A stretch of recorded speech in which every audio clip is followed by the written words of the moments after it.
And now we will hear the first project, or presentation of the first project today. And I would like to welcome to the floor Mr. Michal Komárek, Vice Dean for Science and Research, Czech University of Life Sciences, and Mr. Ondřej Lhocký from Dekonta.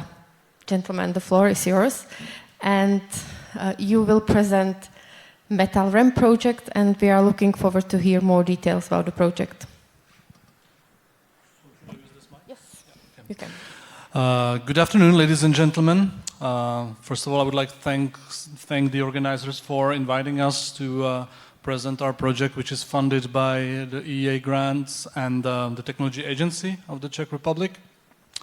My name is Michal Komárek. I'm from the Czech University of Life Sciences, and together here with me is Ondřej Lhocký from the company Dekonta, who is participating in this project. Tomáš Zeithaml, the other partner from the Charles University Prague, unfortunately couldn't attend today, so we'll try to squeeze his presentation into hours, but I'm sure that we'll do our best. The project that we are now in the third year and is finishing in April 2024 is called the Nanoremediation of Contaminated Soils Technology Implementation with Respect to Ecotoxicological Aspects. And it is a joint project of the Czech University of Life Sciences, Dekonta, the private company, Charles University in Prague, the Norwegian Institute for Water Research, and the Norwegian University of Science and Technology. And basically what the project is about is that we are trying to use nanoparticles of iron to, let's say, not decontaminate, but to remediate contaminated soils with metals and metalloids. This technique has been quite efficiently used for groundwater, and Dekonta, as our project partner, has huge experiences with that, and Ondřej will talk about some specific cases later on. But I would like to present you the project and what is it about, briefly. Doesn't work. Oh, now it works, but somebody did it probably. Oh, probably, yeah, okay, sorry about that. Just a quick introduction to the topic itself. Basically, iron particles or iron oxides are naturally present in soils. They are called secondary soil minerals, which are formed during various pathogenetic processes. They are natural components of the soil. They influence very strongly soil chemistry, the cycling of nutrients, the behavior and mobility of pollutants, etc., etc. Usually they are very small particles, sizes of 10 nanometers to micrometers. Their small size leads to their large specific surface, so they are very reactive. And basically this is the background of the project, because we are using them to entrap or to absorb the contaminants in soils, making them less mobile and less risky for the environment, so they don't migrate to the groundwater or they are not taken up by plants. As I already mentioned, this technique is not really completely novel. It has been used already in groundwater decontamination, as you can see from the left figure, which is from a paper by Miller and Bernd Novak from 2010. It's an excellent review about this technology. And in this paper, the authors presented 13 years ago that the potential use of these particles for soil remediation could be promising. Since then, there have been many papers. I will show it on the next slide that have been published. Basically, papers dealing with fundamental research about the underlying mechanisms. And now the goal of this project is to really try to implement these techniques into practice. The application of any amendments to soil to reduce the bioavailable mobile fraction of the contaminants in soils is not the only strategy. Normally, of course, you have to limit somehow the erosion of the contaminated soils, so it should be associated with planting different green plants that could improve this technology and reduce the erosion, if any. And so that's why it's usually combined with phytostabilization, and we call this technique aided phytostabilization. From this figure here, you can see a schematic representation of an iron nanoparticle, which has the zero-valent core and an oxidized layer, which is the part that is the most important for our purposes because it's the adsorbent for the metals that we are investigating. As I already mentioned, there have been many, many papers about mechanisms, about this, or about potentials of this method since, I don't know, 2012, and mainly for 2010, mainly for groundwater, but then the topics included also soil remediation. And the Czech Republic is one of the, let's say, pioneers, even though we are a small country if you compare it to the big ones. So 124 papers out of that come from the Czech Republic because nano iron particles are basically synthesized industrially. And there is a company, which I shouldn't name here, which is one of the leading companies in the world producing these nanoparticles. So that's why all this research and Decontas applied research is based on these products. I will just show you quickly how the project is running. Of course, we started in the lab several years ago before this project started, and as I already mentioned, the aim of this project is to go to the field and really try it in the field in natural conditions, because in the lab it usually works pretty well. Here you can see some results on the left-hand side, from laboratory experiments when we tested different soils, especially contaminated with zinc, cadmium, and lead. Zinc and cadmium being the more problematic because they are much more mobile than lead. So that's the elements we are focusing at. So in the lab it works pretty well, even if you simulate rhizospheric conditions, so conditions with plants, with rhizospheric exudates. That's the graphs at the bottom. So we are quite optimistic. But then you go to the field, and it's completely different, obviously. It's always like that. So you can publish papers from the lab, you can publish mechanisms, what is going on. But then if you want to translate it to the field, then when it becomes quite tricky, let's say. We focus on an area close to Příbram, which is known, or which has been contaminated since the medieval ages by mining and smelting activities. So the soils around that area are highly contaminated. There are evidences of concentrations of lead, for instance, 40 or even 50,000 milligrams per kilogram of soil, especially in forest soils, which is 50 grams per kilo of soil. This is actually concentrations that you could mine. But lead, which is the main contaminant there because it used to be a silver and then a lead smelter, is not the biggest problem because, as I already mentioned, lead is not very mobile because it's already strongly bound to different soil particles, different soil materials. And we are focusing mainly on other metals, which are there, of course, at high concentrations as well, zinc and cadmium, which are much, much more mobile. And we want to stabilize them using these nanoparticles. Because if you can imagine, you have hundreds of hectares of thousands of hectares of contaminated land. You cannot really go there with heavy machinery, dig all the contaminated soil somewhere and waste, put it somewhere as hazardous waste. That's not possible. So we are trying to focus on the site and stabilize the contamination on site. That's the purpose of this work. We basically focus on two sites. There are different soils. One is a brownfield soil, an industrial soil, and then one soil is near the river Litavka, which is so an alluvial soil, which is highly contaminated by different flooding events and also, of course, by atmospheric deposition. The concentrations, just to get an idea, in these soils are quite similar, but they reach 4,000 milligrams of zinc per kilo of soil, 40 milligrams of cadmium per kilo of soil, which is really, really high. A normal threshold is like 1 milligram, etc., etc. So when we got to the field, and these are the actual results from this particular project, we are actually the first project that is dealing with field application of these nanoparticles to the soil in the long term.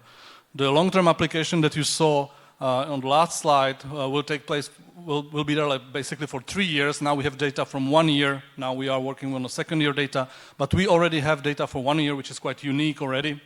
And I won't bore you with too many data, but what I can say now is that the nanoparticles of iron, they work somehow. Unfortunately, their efficiency is not really too much higher compared to conventional iron grit, which is a waste material, which is not nano-sized, but it is basically a material which is, I wouldn't say commonly, but has been used already for the remediation of such contaminated sites. One example is from Salsigne in France, near Carcassonne, and there are 2 sites in Spain and Portugal which have been treated by iron grit, which is basically a waste material, iron scrap, as it can be called. And we are comparing that with our nano-iron. The problem with engineered nanoparticles is that they are potentially toxic, of course, to the plants, to the organisms. And so that's why we treated different approaches.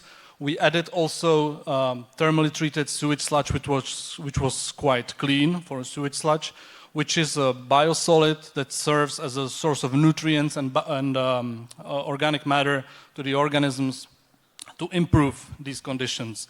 And it actually worked quite well. I will show it now here. We did some tests on microbial activity in these soils, and if we were working with the soil of the alluvium, which was very poor in organic matter in the soil, and we added the sulfidized nano-iron with the biosolid, we actually quite significantly here, especially at the beginning, increased the activity of microorganisms, which is of course much wanted.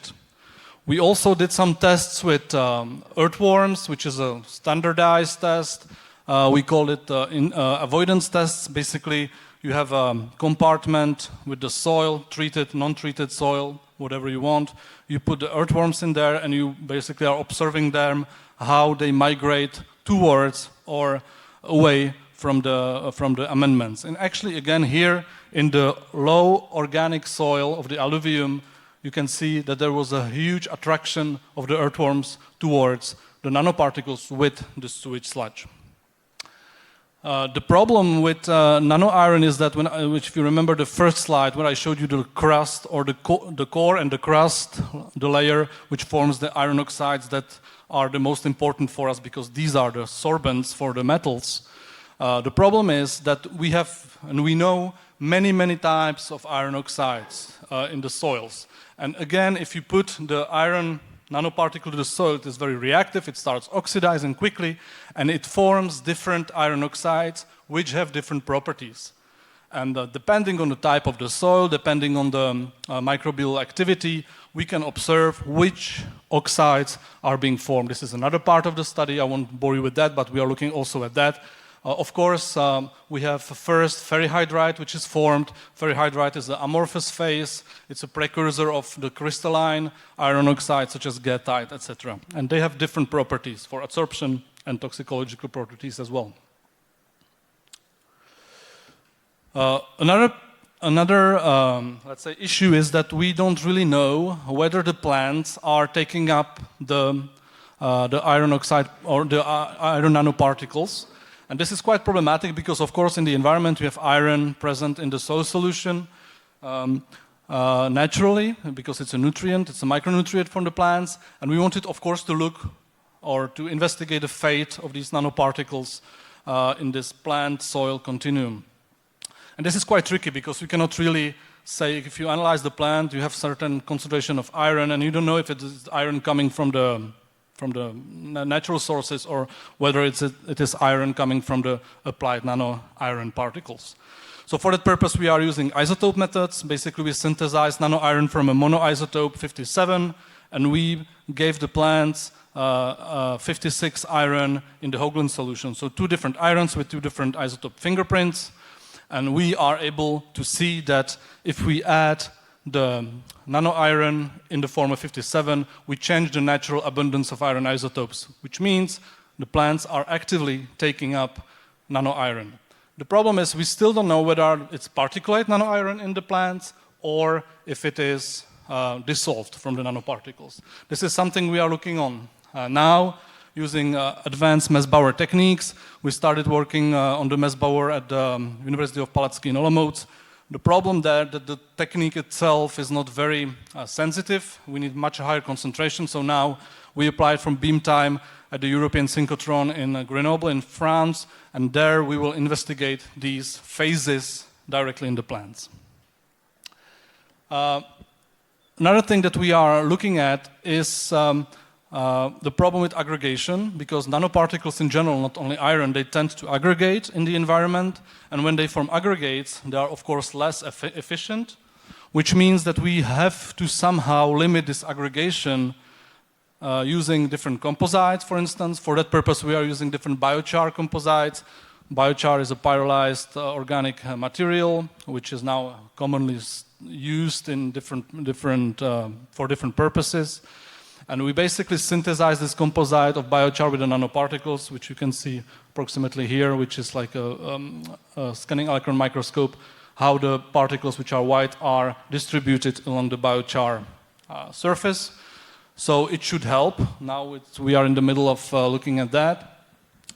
And so I did give the floor to Ondřej. Just to summarize quickly about the perspectives of the method, as I mentioned already, the more cheap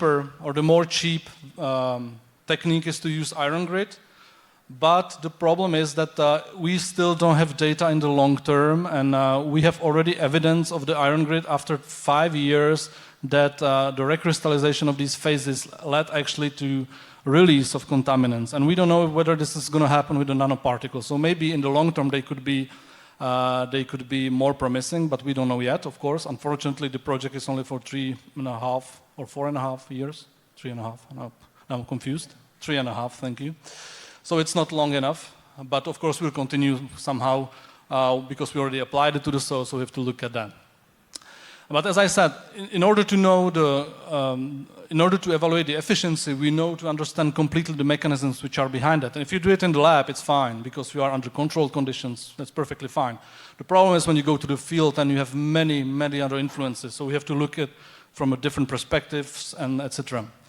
There is one important take-home message which I'm trying to highlight more and more. We have already many, 3,500 papers published on this, but very limited numbers with data from the field. And not only for nano iron, we need data from the field in order to see whether it works or not. And this is now how the research, or where the research should go. Yeah, so maybe one last issue with that is that if you apply anything to the soil, you change the hydraulic parameters of the soil, and especially nowadays when we are dealing with droughts events, etc., we have to look as well whether we are not actually making it worse with the water holding of the soils, capacity of the soils, etc. Yeah, so maybe I will give the floor to Ondřej now, and he will present you more data, especially from the practical point of view, and from the groundwater remediation. Thank you very much. I'll focus actually more on the field application, and I will speak first briefly about the pilot scale testing of this MetalRem project, and then I'll speak briefly about the experience we have in Deconta with implementation with some R&D projects into practice, which might be of interest for you, I believe. So maybe just briefly about what we are doing. In our case, we are focusing mainly on the groundwater. We are applying iron particles into the groundwater in order to immobilize these toxic metals in there. And these metals, they stay in the soil, in the groundwater. They stay in the soil, but they're immobilized on the soil particles or iron particles, and they are not in the water, so they does not migrate. They does not pose any toxicity to either human or the environment. The pilot test we are working on is actually a groundwater that is close to this Litavka river. It's very similar location where the soil tests that are done by Michal's team are performed. This Litavka River is going along this huge metallurgical waste heaps, and there are mainly zinc and nickel leaching out from these heaps, and they're transported towards this river, and this must be stopped because the concentrations of the metals in the flow are very high and actually toxic to the aquatic environment. So basically what we are trying to prevent is the flow of the metals from the heaps into the stream in the groundwater. This is an aerial view of the site. It's so-called like conceptual site model, which is used within the remediation industry, how to like conceptualize your remediation. So if you look at this, that's the heap of the metallurgical waste. Then here's the stream, and we have rainwater that infiltrates into the heap, and it's partially leaching out these metals, and these metals are entering the groundwater, and the groundwater then flows preferentially towards the river. And what we're doing is that, I'm sorry, we're focusing on this small area where we have our pilot, or it's our pilot area where we want to prevent the inflow of this metal into the surface water. We were working in a lab for a while where we like tested a lot of different materials, and finally we decided we will apply actually this cast iron or grit iron, because in this case the groundwater is full of minerals, and if you apply nanoparticles, they will react with majority of those, and only very little sorption capacity will be left for reactions with the contaminants we have on site. So therefore we have to add a lot of material, and we have to react with a lot of minerals present in the groundwater. So basically what we did on the site, we made a big reactive barrier, 20 meters long. It's perpendicular to the direction of the groundwater flow. It was excavated about 3 meters below the ground level, while the groundwater is around around 1 meter, so 2 meters below the groundwater surface. And later on, we also injected some iron into the groundwater as well. Here are some pictures from the installation. It was done with a big excavator, and it was done during the winter. And then later on, we did 7 injections of this cast iron sawdust in form of suspension into the groundwater to actually treat also the deeper horizons of the aquifer. We've tested, we have a lot of monitoring wells on the site, and we are monitoring the groundwater monthly, and we are sending the samples both to the universities in Czechia as well as to Norway. And here are the results so far. These are the only 2 graphs I have here. So just to show you, this was when the excavation was done. Then this is the injection, and you can see that we have about 80% reduction in zinc concentrations in the monitoring wells that are before this permeable reactive barrier compared to these wells that are in the barrier or in the outflow of the barrier. In case of nickel, the situation is pretty much similar. We will have we have loads of results. We will do loads of analysis also in Norway, and I hope we'll be able to prepare some scientific papers out of it. Anyway, at the moment, we still need to do some detailed evaluation of the results. It's possible to say already that these iron particles are both environmental and economically feasible solution to the groundwater treatment. I still have some time, so this is about the MetalRem project, and I hope it will interest you. I'll speak about some implementation of the R&D results in practice. First site I'd like to speak about is a site in Srní, close to Česká Lípa. We've implemented this so-called co-composting technology we developed within the Nanobiovat Competence Center. It was funded by a technological agency of the Czech Republic. And this site is heavily, or was heavily polluted by the creosote oils because there was this creosote impregnation facility on the site. There were railway sleepers impregnated there. You can see on the picture here, when we did our excavations, we found a buried impregnation tank that was full of creosote oil. We basically dig out all the contamination that was present in the unsaturated zone. It was present in very sandy soils.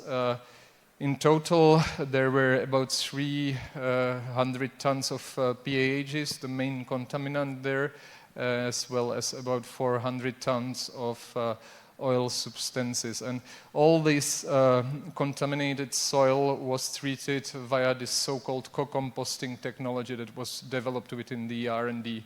The co-composting, it's very simple technology. It consists of mixing this polluted soil with organic substrate. In this case, we were lucky that there was a quite close local composting facility, so they actually sold us this organic substrate. Then you basically just mixed the soil with the organic substrate, and then you treat it like compost. You have to aerate it, you have to moisten it, and during this composting process, microbial consortia developed in the mixture, and this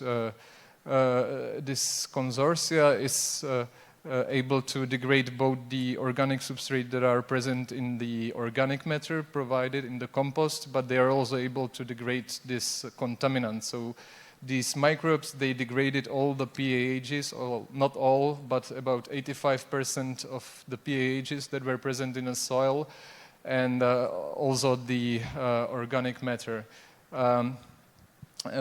We were successful in reaching the remediation goals, and the treated soil is stabilized, it's free of odor, and it was actually put back into as a backfill into the excavation pits.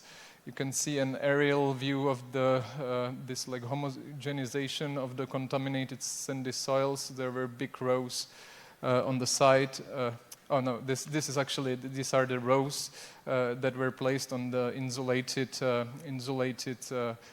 paved area, and this is the homogenization of the contaminated sandy soil. Anyway, this project, this full-scale project, was completely, actually this month, successfully. So it's one of the success stories we have with the R&D project. I don't know, it's up to you if I can continue with another one, but if I have to stop, then I will stop. Yeah, I think, thank you very much for a very detailed presentation of the content of your projects and for sharing the details of your project. I can see we have one question in Slido which I cannot read, so just a second. What is the benefit of collaboration with Norway and EEA and grants for your research? Are you building up further cooperation based on your partnerships? Yeah, well, actually, we were approached by Norwegian partners to start this project. We had a EA grant before with a completely different consortium on a completely different topic, but we were approached by colleagues from NT and NU because they knew that we are working on these engineered nanoparticles, and they are specialized in solid-state analysis, so basically how to characterize these particles and these transformations, and they were very interested in that, and for us it was very tempting to do that. And then Andrzej brought another partner from the Norwegian Institute for Water Research, where they specialized on DGT techniques, which are basically techniques which enable us to evaluate the mobility of the contaminants in various environmental compartments in groundwater, surface water, soil, and we are developing with them a sampling and analytical technique using these devices specifically for these purposes when the nanoparticles are applied. So it was a natural process when the project was started. So it's beneficial. And the second part, if we are building up for the cooperation, yes, we actually are, next month we are going to have a workshop in Norway about our project. This is one of the deliverables of the project.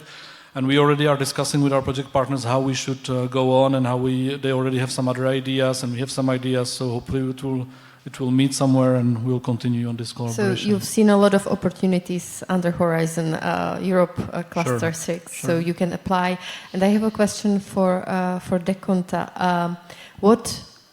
It's obvious that the international cooperation and collaboration in research brings a lot of benefit to researchers, but what does it bring to you as a company? I think you still fit into small and medium-sized company. Yeah, So yes, still. why do you cooperate internationally on research and development projects? Yeah, there's obviously the synergy Michal was speaking about. We also don't have all the knowledge that is available abroad, but of course for us it also opens new opportunities, new markets, and it's also good for new markets are basically the best what we can get out of the international cooperation as a private company. Thank you very much. There is a questions in back. Just please wait a second. The microphone is coming. Good afternoon. Could you tell us the cost of the Česká Lípa project? Thank you. It was about 80 million Czech crowns, so something like 3 million euros, more or less. Yeah. And another question, in your view, what is the potential of alternative plant-based approaches to decontaminating soils? I will start, if I may. Yeah. I actually did my PhD on phytoremediation, so I think I can say something about that. For decontaminating soil, I don't think there is a huge perspective because the efficiency is very, very low, and even under very promising scenarios, it would take tens of years to decontaminate medium contaminated land. I'm not speaking about heavily contaminated land, but for remediation in general, for stabilizing the soil, for stabilizing the contamination on site, I see a huge perspective for that. I don't know too much about silver birch. I can imagine that it was one of the pioneer plants which are growing, especially on the contaminated sites. But in general, phytostabilization is really promising. Yeah, well, I have a similar experience. Actually, I did my thesis on phytoremediation, and I did it on uranium, and it would take like 300 years to remediate the soil. So. Yeah, it's not really possible to use it as a remediation technology in this case, but I'm more focused on the groundwater now, and when I see a big possibility to use plants are mainly in like phytoextraction, as actually trees can be used as pumps that will pump groundwater towards some direction, so you can passively pump the groundwater somewhere instead of installing wells and pumping water actively. And you can also use the combination of plants with some microbes and do some degradation and things like that. That's probably from my side. Yeah. Thank you very much. There is one more question in front.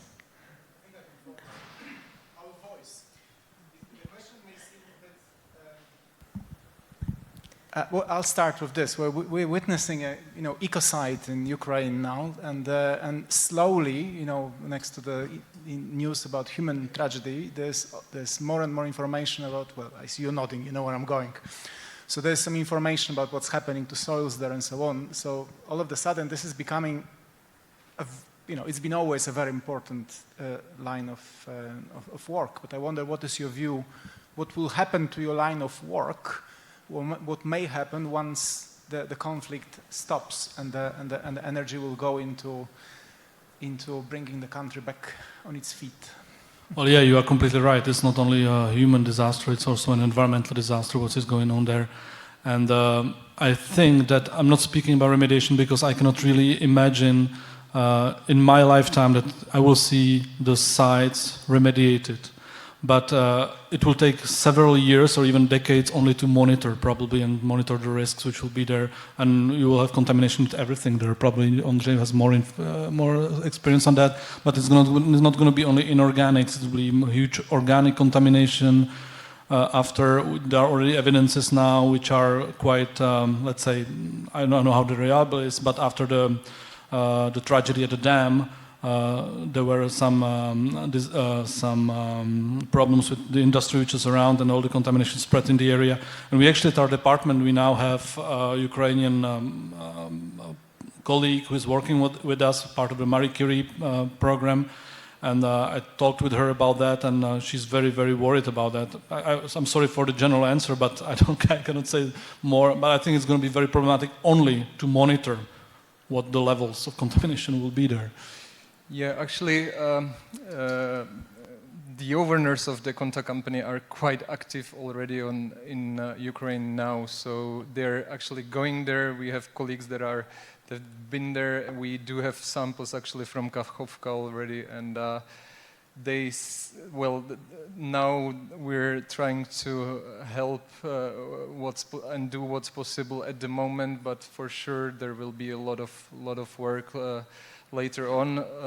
I won't be that pessimistic as Michal, because there is this experience from the war in Serbia that was there like 20 years ago, and actually that's where the Konta company grew up in like Central and Southern European market. We worked quite a lot on like remediation of sites in Serbia, and of course, it's just this most visible part of the contamination, mainly petroleum hydrocarbons that are easily decontaminated, but it took like 10 years and it's more or less okay. But it's just only the tip of the iceberg. It's gonna take ages, as Michael said.